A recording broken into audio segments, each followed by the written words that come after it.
আসসালামু আলাইকুম। আজ 20শে ডিসেম্বর 2025।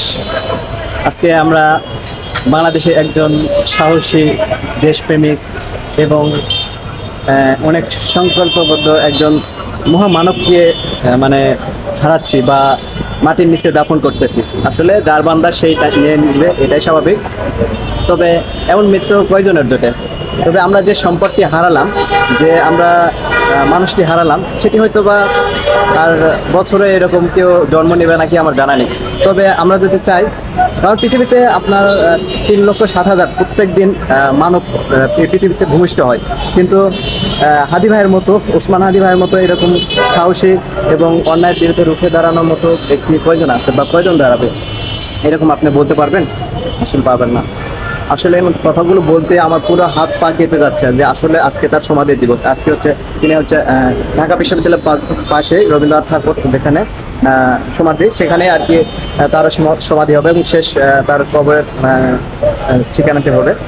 তো আসলে আমি এখন তো আছি কুমিল্লাতে, আর ঢাকা যদি থাকতাম তাহলে আমি 100% সংসদে এবং তার জানাজার পাশে লক্ষ লক্ষ মানুষের সাথে আমিও সমাগম হতে পারতাম, বা এটা আমি অনেক গর্বপূর্ণ করতাম। কিন্তু আমি এখন তো আছি কুমিল্লাতে, তো সেক্ষেত্রে যেহেতু আমি একটা অধীনে কাজ করতেছি বা কর্ম করতেছি, সেক্ষেত্রে আমি যেতে পারতেছি না। আসলে আমার কখনোই এমন হয়নি, দেখেন আমার পুরো হাত পা গা পুরোটাই কাঁপতেছে। তো এটি নিয়ে আমি বিগত অনেক ভিডিও বানাতে চাচ্ছিলাম, কিন্তু আসলে ওইরকম কোনো পরিস্থিতি উঠতে পারেনি বা নিজেকে ধরে রাখতে পারতেছি না। ওই জন্য কিছু টেক্সট করছি, কিন্তু কখনো হাদি ভাইকে নিয়ে ক্যামেরার সামনে আসা হয়নি।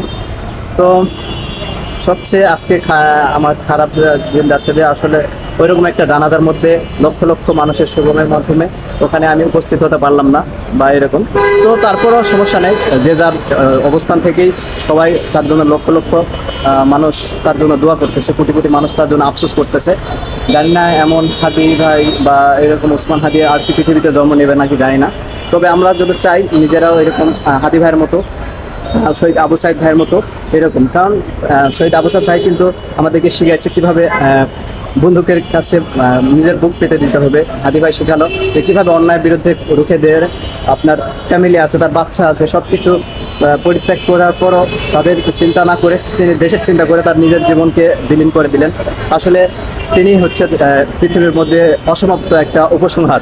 আসলে যেহেতু আমি বাংলা ডিপার্টমেন্টের স্টুডেন্ট, তবে আমি অনেক কবি উপন্যাস এগুলো পড়ছি বা পড়তেছি, কিন্তু সবগুলো অকল্পনীয়, ওগুলো কল্পনীয় আর কি। তবে বাস্তব আমাদের উপন্যাস হচ্ছে আমাদের ওসমান হাদি ভাই, যেটি আমাদের পুরো জাতিকে কাঁদিয়ে তিনি চলে গেলেন আল্লাহর ডাকে সারা দিন।